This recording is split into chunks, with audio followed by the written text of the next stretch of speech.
Hey gang, it's your old buddy Platt. Today we're continuing on our wine series. Today we're going to talk about mead. Simplest way to think about mead is it's honey wine or honey and water that gets fermented with the addition of yeast. Alcohol wise, we're looking at anywhere from 3.5% alcohol, something like a light American beer, all the way up to 20%, something that's past barley wines, most wines, and in the sake range. So wide variety on the alcohol potential, and again, that's tweaked by the amount of honey that's added or the fermentables that are in there, and the variety of yeast that can be used to go up or down the ABV scale. Mead can be either still, carbonated, or naturally sparkling. If you've never heard the term natural sparkling, a lot of times how kind of carbonated wine or sparkling wines came up, if you'd seen our champagne video, we kind of went over this, is sometimes temperatures will drop, or the winemakers in Northern Europe, the temperatures would drop, they would bottle, and then fermentation would kick back up in the spring again, and there were still sugars that did not get fermented. And when the temperature warmed back up, that's what happened. Well, that gets done sometimes in the bottle. If you ever brewed beer in bottle condition to carbonate in the bottle, you'll intentionally add additional yeast and sugar in there to do that. Naturally sparkling it just kind of happens in the bottle anyway. And a lot of times you won't get the same pressure of the carbonation level in naturally sparkling as you would in truly carbonated meads. The main characteristic, obviously, is that it comes from honey, and that the honey taste, or that honey base, because that's where the fermentable sugars come from, is going to be predominant, even if you add spices or other things into the mix. That honey's driving the taste.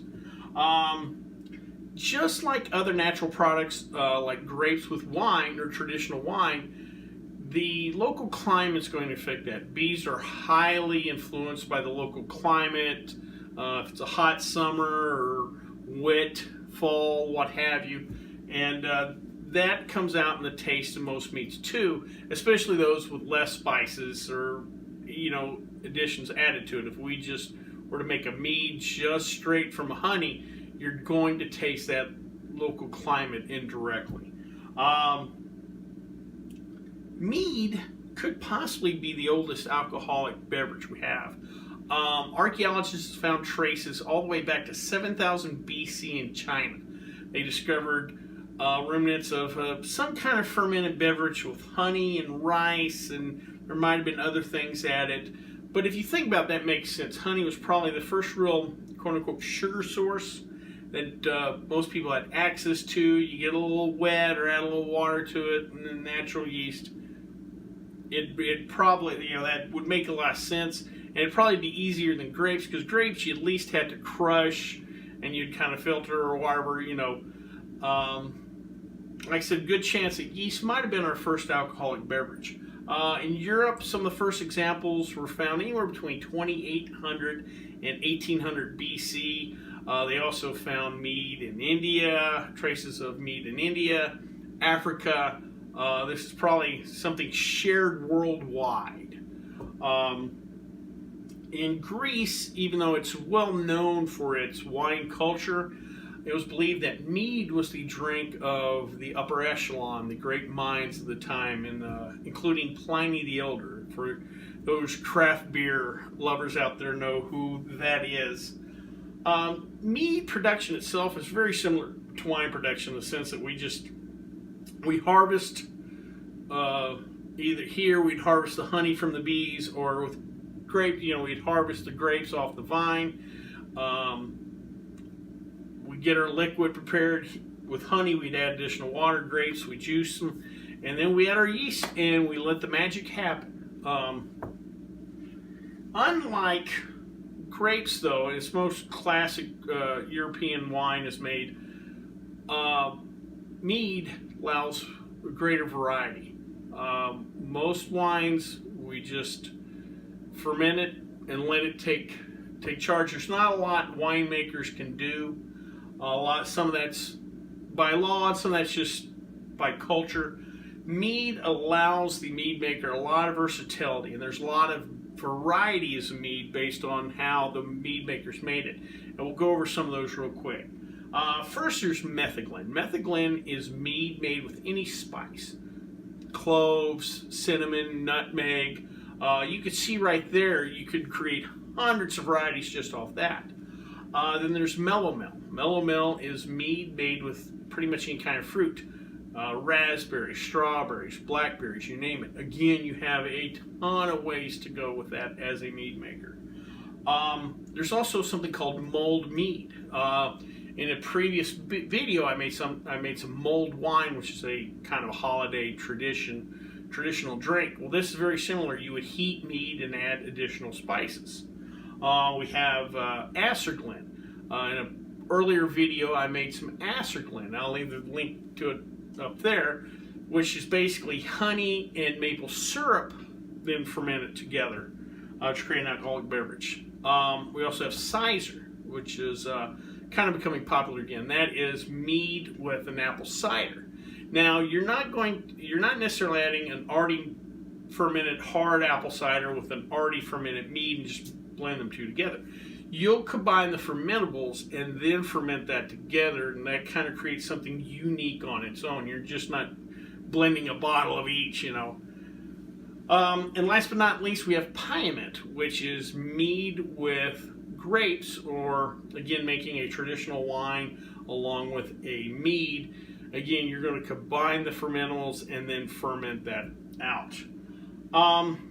A particular mead we're going to try today is Chaucer Sparkling Mead. It's a semi-dry, hard honey beverage. Contains orange and ginger essence, it says. Comes at 6% alcohol by volume. 4 different honeys are involved in the process. Alfalfa, orange blossom, wildflower, and sage honey.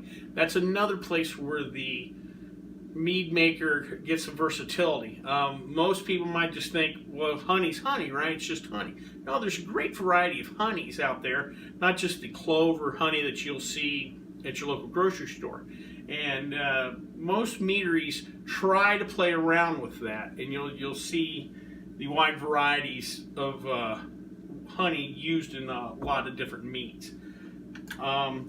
On the bottle, this one suggests, or I went to the website of Chaucer's, and this suggested that it should be drank young, but a lot of meads do real great with aging. There's something about honey, and especially the higher alcohols you can hit with mead that make it real good for aging. So let's give this a try.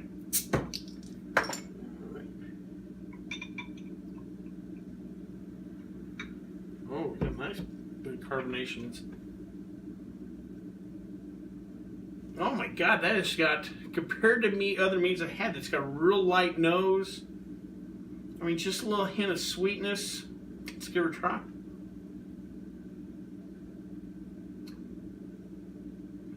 Oh my goodness, that is not what I was expecting. I still get the dominant flavor honey, but compared to a lot of meads I've had, man, this is just lighter, lower the viscosity. The effervescence, I think, really helps this.